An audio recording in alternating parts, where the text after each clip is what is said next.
Salut tout le monde. Alors voilà, je bouge ma chaise. Bienvenue pour ma première vidéo sur Patreon. Merci d'être là, merci pour votre soutien.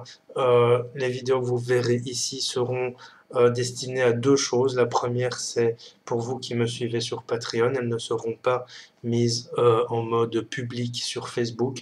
Et la deuxième, c'est que quand j'aurai un cycle de vidéos, 3 à 4 vidéos, je mettrai le package sur mon site en vente pour les personnes qui ne me suivent ni sur Facebook, ni sur YouTube, ni sur Patreon, mais qui passent régulièrement sur mon site, ou pour les personnes qui ne peuvent pas me suivre comme elles le voudraient. Alors voilà, je vais vous expliquer comment ça va se passer ici sur Patreon.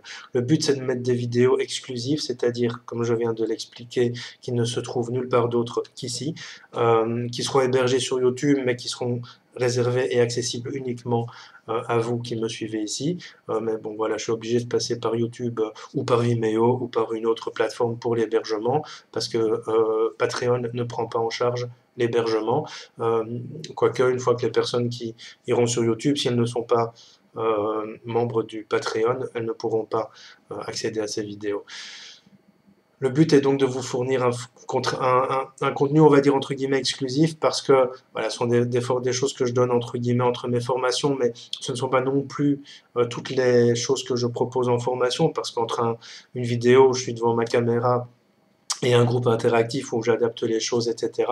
Il y a quand même de la différence. Ça ne remplace pas les formations. Le but est de vous offrir des outils aussi pour ceux qui ne peuvent pas venir aux formations.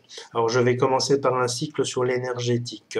Alors, je vais vous donner, entre guillemets, des cours, mais surtout des choses à savoir, des bases, des choses à ne pas faire, des choses à faire.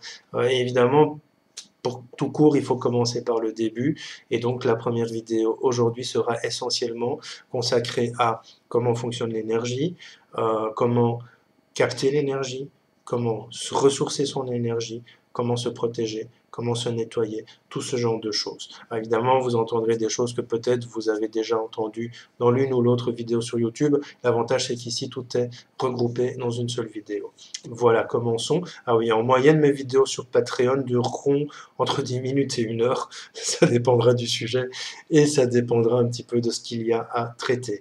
Alors, je vous donnerai des exercices en fin de vidéo, comme ça vous pouvez un petit peu vous entraîner. La fréquence de mes vidéos sur Patreon, ce sera entre 1 et 2 par mois. D'une part parce que j'ai pas envie de trop charger non plus, sinon les gens ne peuvent plus suivre, et d'autre part parce que j'ai quand même du boulot, pas mal de boulot, et qu'il y a un moment où il faut trouver un équilibre entre tout ça. C'est quoi l'énergie? L'énergie, c'est partout. Tu respires, tu dégages de l'énergie, tu transpires, c'est de la chaleur, c'est de l'énergie c'est du gaz, l'énergie c'est du feu, l'énergie c'est de l'air, l'énergie c'est tout ça, c'est de l'eau, c'est beaucoup de choses en fait l'énergie. J'enlève mes lunettes comme ça je me vois mieux. C'est beaucoup de choses en fait l'énergie, mais l'avantage de l'énergie c'est qu'on peut la puiser partout. Alors ici mon but n'est pas de dénigrer ou de favoriser l'une ou l'autre méthode, mais de vous donner mes méthodes à moi, ma pratique à moi. Avec le temps j'ai réussi, on va dire, à sortir de toute contrainte et donc à pouvoir vraiment dégager le flux énergétique.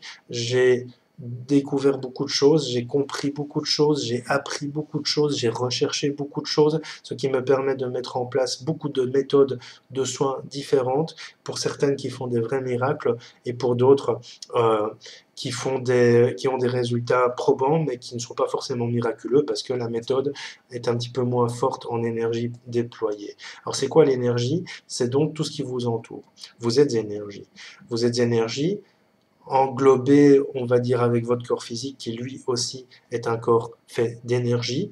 Il y a de la chair, il y a de l'os, mais il a besoin d'énergie, il a besoin de nourriture pour avancer, il a besoin de sommeil pour se réparer, pour se reposer, et donc tout ça fait que on est énergie. Alors, l'énergie, elle est partout.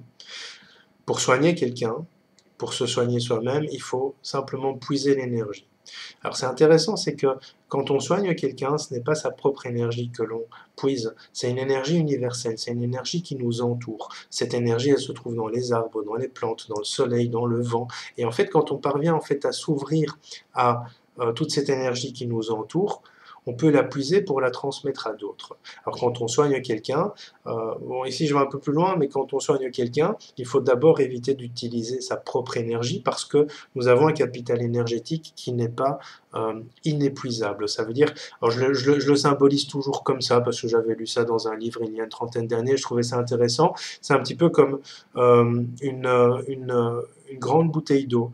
Et en fait, chaque fois que tu utilises ton énergie, la bouteille se vide, se vide, se vide. Il est possible de la remplir, mais jamais autant que ce qu'elle était auparavant. Et donc, à un moment ou à un autre, ton énergie va s'épuiser, et quand tu n'as plus d'énergie, bah, tu meurs. Il y a beaucoup de médiums qui meurent prématurément, précocement, parfois de maladie parce qu'ils se protègent mal, parfois d'épuisement parce qu'ils sont fatigués à force de travailler le système énergétique, parce que travailler l'énergie ne veut pas dire uniquement soigner et guérir. Quand tu fais de la médiumnité, tu utilises l'énergie. Tu te mets en contact énergétique avec la personne qui est en face de toi pour pouvoir interagir avec elle, recevoir les informations nécessaires à son aide. Beaucoup de gens disent, quand je suis connecté, je suis en pleine forme, mais après je suis hyper reboosté, certes, moi aussi. Mais à un moment ou à un autre, ça tombe.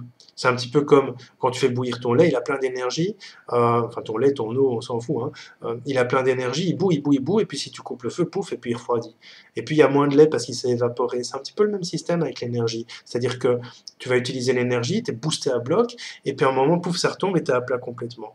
Et c'est ça où il faut faire attention, c'est qu'il ne faut pas oublier de se protéger, de se nettoyer, de se ressourcer par la suite. Alors, je vais commencer donc par les bases.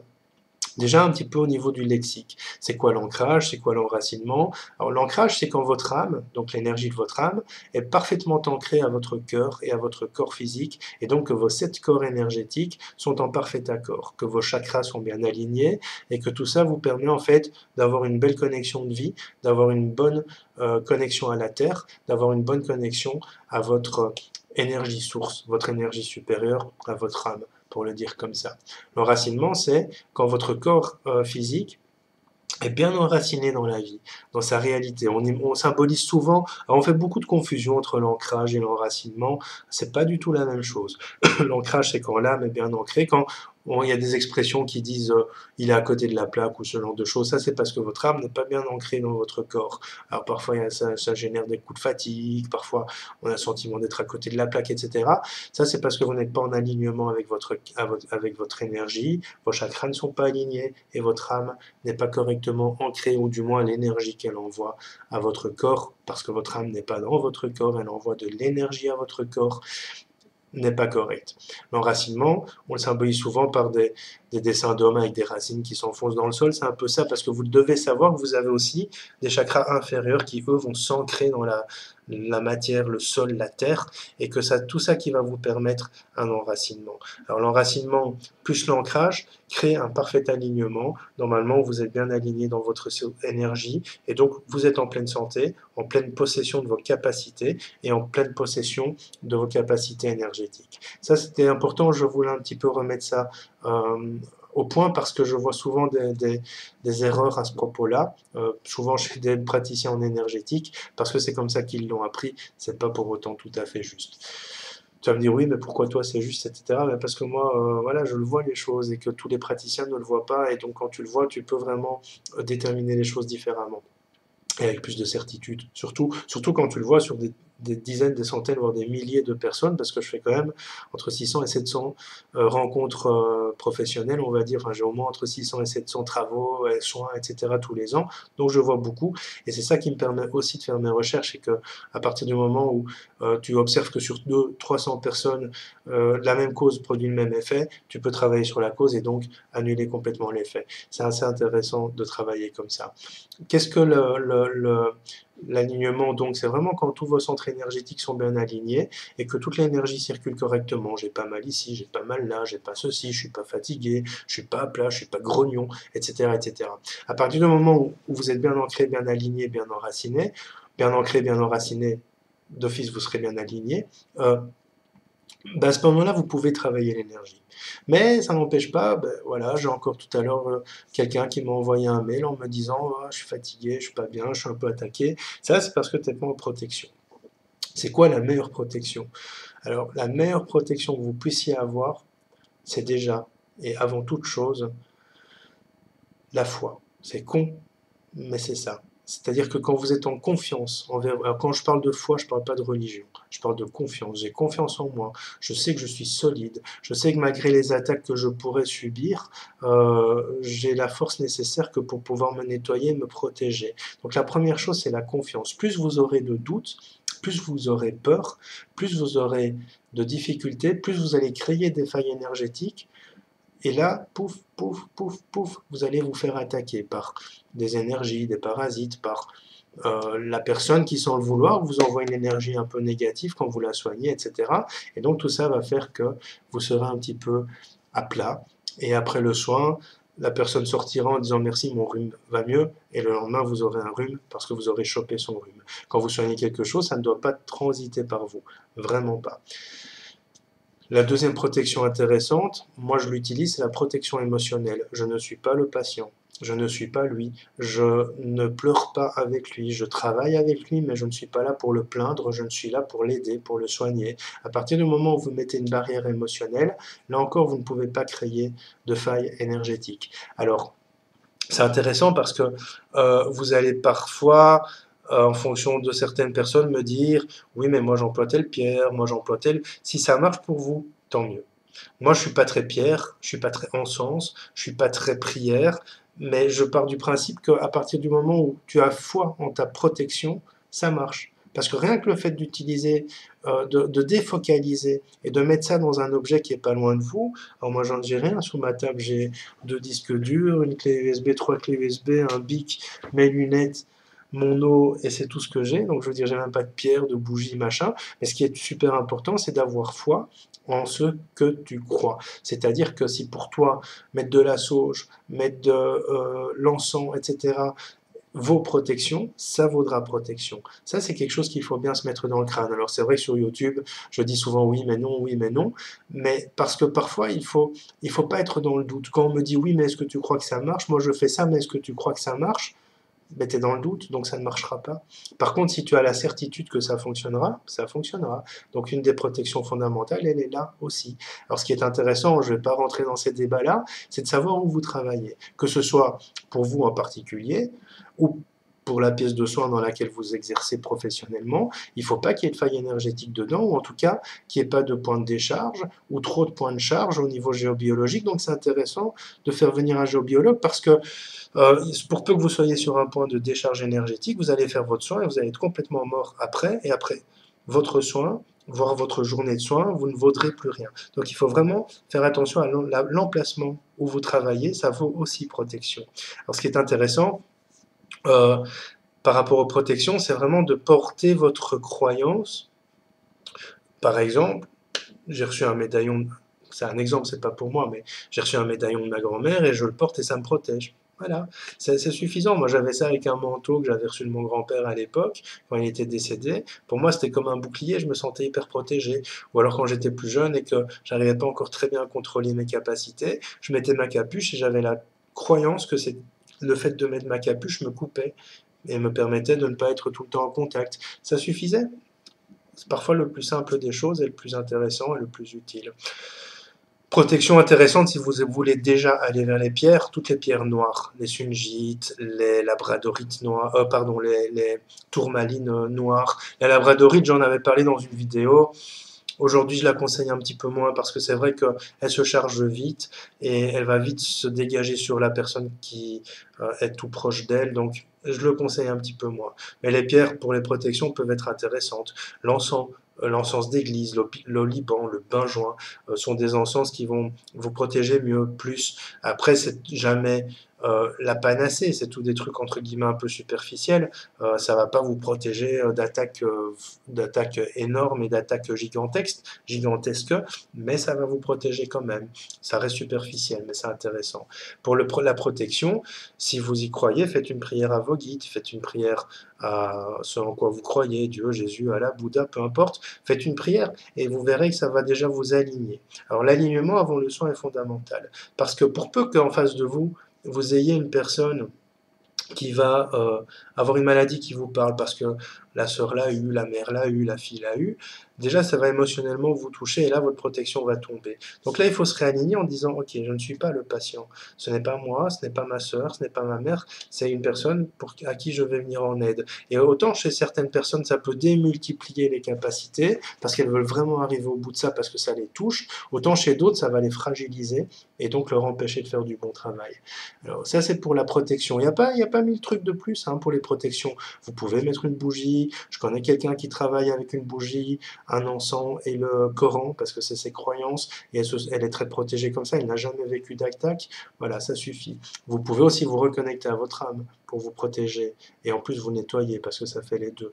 Reconnecter à votre âme, c'est qu'avant le soin, avant même que la personne n'arrive chez vous, fermez les yeux, vous vous mettez si vous voulez alors ça c'est le recentrage, hein, on en peut en prière, mais c'est quand vous avez les pieds joints et les mains jointes, en fait vous vous recentrez énergétiquement, l'énergie elle va recirculer, elle va plus dispandre comme ça, elle va circuler en vase fermé et donc va vous permettre de vous recentrer énergétiquement aussi.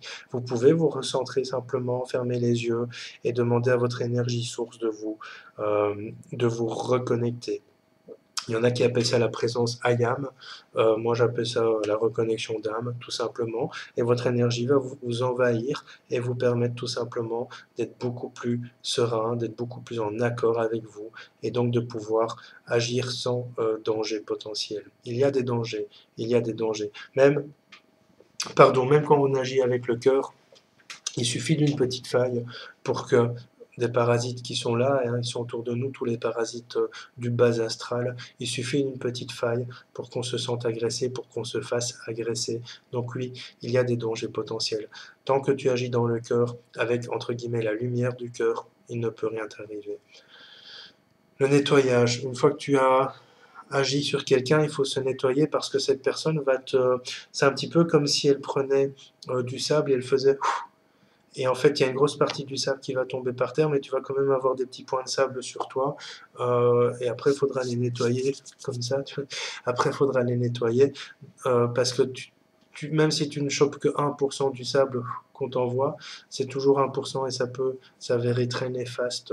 Alors, la première base à faire si tu travailles avec les mains, c'est de te passer les mains sous l'eau froide jusque là, jusqu'au coude. Et ça, tu commences pendant 2-3 minutes et entre guillemets en conscience, comme si tu berçais un bébé, tu vois. En conscience, tu passes tes mains sous l'eau froide, en conscience, en disant je me nettoie des impuretés que j'ai reçues aujourd'hui. L'impureté, c'est pas le patient. L'impureté, c'est, et même si tu n'as personne en face de toi, aussitôt que tu travailles l'énergie, il est intéressant de se nettoyer après, aussi pour que l'énergie puisse circuler et se renouveler. Une fois que tu t'es nettoyé les bras, une fois par jour, tu prends une douche et dans cette douche, tu visualises que l'eau tu peux aller regarder sur Google, il y a la douche de lumière par exemple, ça va te permettre de faire cet exercice. Tu vas t'imaginer que cette eau te nettoie toutes les impuretés, toutes les choses qui ne t'appartiennent pas. Pour te nettoyer, tu peux aussi mentalement, une fois que le patient rentre chez toi, rentre chez lui, avant de vous séparer, mentalement, tu lui dis je te remercie de ce que tu m'as donné et je te rends ce qui ne m'appartient pas. Et simplement récapiter tout ça, ça va permettre en fait tout simplement de pouvoir, on va dire, ne pas porter les choses. Euh, c'est des trucs simples hein, que je vous donne parce qu'en fait j'ai observé avec le temps, ça fait des années que je pratique maintenant, j'ai observé avec le temps, plus c'est simple, mieux ça fonctionne. Parfois il y a plein de gens, ils font des chichis, des machins, des danses chamaniques, des trucs, des broles, c'est bien, c'est leur croyance, mais euh, plus c'est simple, mieux ça fonctionne, c'est aussi clair que ça. Alors la protection, le nettoyage font partie des indispensables, même si vous travaillez pour vous, avec vous et pour vous entraîner, parce que aussitôt que vous allez ouvrir votre champ énergétique, aussitôt vont passer par là des larves, des parasites énergétiques qui vont voir une énergie qui se déploie et vont vouloir s'en nourrir et donc vont s'accrocher à vous. Donc même si vous jouez, si vous vous entraînez, vous devez penser au nettoyage et à la protection, c'est fondamental. Alors comment savoir si on est entre guillemets énergéticien? Il y a un truc qui ne trompe pas, ce sont les montres qui se dérèglent. Ça c'est déjà la première chose. Si vous portez une montre, moi je n'en porte plus depuis des années et qu'elle est jamais à l'heure, c'est qu'il y a déjà un magnétisme fort qui va perturber le magnétisme de votre montre. La deuxième chose, c'est les mains qui chauffent, qui picotent, ce genre de choses. Et en fait, quand vous avez les mains qui chauffent ou qui picotent, ça veut dire que l'énergie doit sortir. Alors tout le monde n'est pas énergéticien. J'entends beaucoup de gens qui m'envoient un mail en disant ouais, une médium m'a dit que je suis énergéticien. Aujourd'hui, je situerais par rapport à mon expérience à moi, qu'à peu près 5 à 6 personnes sur 10, donc 60% maximum, entre 50 et 60% des gens ont un magnétisme, et parmi eux, donc sur 60% des gens, il y a peut-être 5 à 10% qui peuvent l'utiliser en tant que guérisseur. Ça, c'est mon expérience par rapport à tout ce que j'ai pu observer dans les gens qui me consultent ou dans mes formations. Les mains qui picotent, les mains qui chauffent. Alors quand les mains chauffent, vous commencez comme ça. Vous les frottez avant même de soigner quoi que ce soit ou de poser les mains ou que ce soit. Vous les frottez. Et après les avoir frottés, vous allez pouvoir utiliser votre énergie. Pourquoi les frotter? Pour que l'énergie circule correctement. Parce qu'il est rare que l'énergie ne circule vraiment partout dans le corps. Et en faisant ça, vous allez faire un appel d'énergie. Et donc ça va activer les chakras des mains et donc leur permettre de dispenser l'énergie où elle doit être dispensée. Si dans votre environnement, des gens ont tendance à vous dire « Oh, c'est bon, dès que tu me touches, tu m'apaises. Oh, ça me fait du bien, tu as des mains magiques, etc. » C'est que déjà, il y a du flux qui coule à travers ses mains et donc potentiellement, il faut l'utiliser. Faites attention, les gars, parce que je le répète très souvent, mais c'est pas parce qu'on vous dit que vous êtes magnétiseur que demain, vous ouvrez un cabinet. Il faut s'entraîner, ça s'apprend, ce n'est pas quelque chose qui tombe comme ça du ciel, il y a des choses qui se révéleront peut-être dans 20 ans, c'est pas parce qu'aujourd'hui tu as les mains qui picotent qu'il ne te faudra pas 10-15 ans pour maîtriser tout ça, c'est important de le savoir. Alors j'ai fait une vidéo sur les dangers des soins sur YouTube, allez toujours les voir parce que ça peut être intéressant par rapport aux choses, je vais pas me répéter, le but était ici de vous fournir des choses un peu différentes, mais je vais pas me répéter, mais allez toujours les voir parce que ça va vous permettre de savoir ce à quoi il faut faire attention, ce à quoi il ne faut pas se fier aussi, etc. Donc les dangers des soins, il y a une série de 3 vidéos sur YouTube, allez toujours les voir. Il y a 2 vidéos aussi que j'avais hésité entre mettre sur Patreon ou fournir ou laisser sur YouTube, sur le développement du magnétisme, je les laisse sur YouTube gratuitement. Vous pouvez aussi aller les voir si vous voulez. Alors, une fois que vous savez que votre énergie circule correctement et qu'elle est en mesure de soigner, c'est à force d'expérience. Hein. Si les gens vous disent « Oh, tu te souviens, hier tu m'as massé, ça m'a fait le plus grand bien, le soir tout était terminé, j'allais beaucoup mieux. » Ben, petit à petit, plus vous avez des retours comme ça, plus vous pouvez garantir qu'il y a une énergie qui coule en vous et donc vous pouvez suivre des stages, des formations pour le développer. C'est fondamental. Quand vous soignez quelqu'un, faites juste attention à ce que vous faites. J'ai observé que beaucoup de gens avaient tendance à donner 1 heure et soigner énergétiquement pendant 1 heure, c'est super mauvais parce qu'à un moment, les énergies entre l'autre et la vôtre vont se confondre et puis vous allez attraper des blessures, des peurs, des choses qui ne vous appartiennent pas. Moi, je pense que de 5 à 10 minutes pour un soin, c'est maximum et c'est hyper suffisant. Ça, c'est vraiment la base. Quand vous voulez travailler avec quelqu'un, il faut que vous le sentiez. Ne le faites pas parce que c'est 50 euros. Il faut vraiment sentir la personne. Il y a des gens avec qui je travaille pas parce que je les sens pas. Et même si je me dis, oh, ça serait tombé à pic quand même, ben, parfois je me dis, je préfère me respecter, ne pas travailler avec cette personne parce que je la sens pas trop. Et puis, voilà, perdre 50 euros ou perdre une partie de ton énergie, moi, mon choix, il est vite fait. Hein. Ma prochaine vidéo, je vais en rester là pour aujourd'hui, je vais vous donner 1 ou 2 exercices. Ma prochaine vidéo, elle portera sur la suite de ça, je ferai 3 vidéos au total. Je vous donnerai des exercices pour apprendre à magnétiser, comment faire, etc. etc. Ici, je vais vous donner 2 exercices. Le premier, c'est un exercice de recentrage à la terre, c'est-à-dire que vous allez, si possible pour vous, marcher pieds nus dans la terre, et une fois que vous aurez les pieds nus sur la terre, pardon, pas dans la terre, mais sur la terre, quand vous aurez les pieds nus sur la terre, vous allez simplement lever les bras comme ça. Vous pouvez, si vous le voulez, lever la tête en l'air et demander à votre âme de vous reconnecter. Et normalement, elle doit se reconnecter par une ligne droite, comme ça, descendre et aller pouf, s'ancrer dans la terre et vous devriez ressentir les jambes beaucoup plus lourdes. Vous faites ça, si possible, le matin au réveil ou le soir avant de vous coucher. Ça, c'est le premier exercice. Vous verrez déjà après 5 ou 6 jours les bienfaits de cet exercice. Rapidement, vous vous sentirez en meilleure forme, plus de coups de pompe, moins d'appels à grignoter, plus d'énergie, etc. en globalité. globalité. Faites ça 5 ou 6 fois, plus de clarté d'esprit aussi. Deuxième exercice, parce que le mental est en désaccord avec l'énergie, vous allez pendant aussi longtemps que besoin, vous allez écrire avant de dormir tout ce qui vous passe par la tête, sans réfléchir sur un papier. Simplement, j'écris tout ce qui me passe par la tête, je sais pas moi, par ma tête, il passe aller chercher petit, racheter de la lessive, etc. Je vide, on s'en fout. Parce que tout ça va vous empêcher de dormir et en plus, le mental va vous polluer et plus vous allez pouvoir dégager le mental, plus votre énergie va circuler librement et plus vous pourrez l'utiliser avec utilité, vraiment.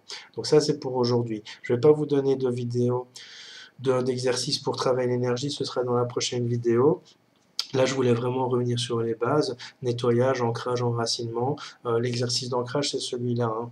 Il va vous ancrer, vous enraciner en même temps. N'oubliez pas un truc, c'est que on est sur Terre pour vivre de manière terrestre. Donc, ne fuyez pas votre vie en cherchant des réponses spirituelles, en cherchant des formations, des machins. Vous pouvez faire ça d'un côté, tout en vous maintenant dans une vie que votre âme a choisi de vivre. Il n'y a rien d'insurmontable. Plus vous serez bien dans votre vie et plus votre énergie circulera librement. Je le vois souvent, les gens qui sont bien avec eux-mêmes sont beaucoup plus efficaces. Les gens qui sont un peu à plat, en général, ils traînaillent et ça donne de mauvais résultats. Donc soyez vraiment bien avec vous, bien avec votre vie et vous verrez que ce sera beaucoup plus facile à tous les niveaux, mais surtout au niveau énergétique. Je vous dis à bientôt. N'hésitez pas à partager autour de vous malgré tout. Je vous dis encore merci pour votre soutien et merci de me suivre. Voilà, c'était la Haute Gaule. Salut les gens.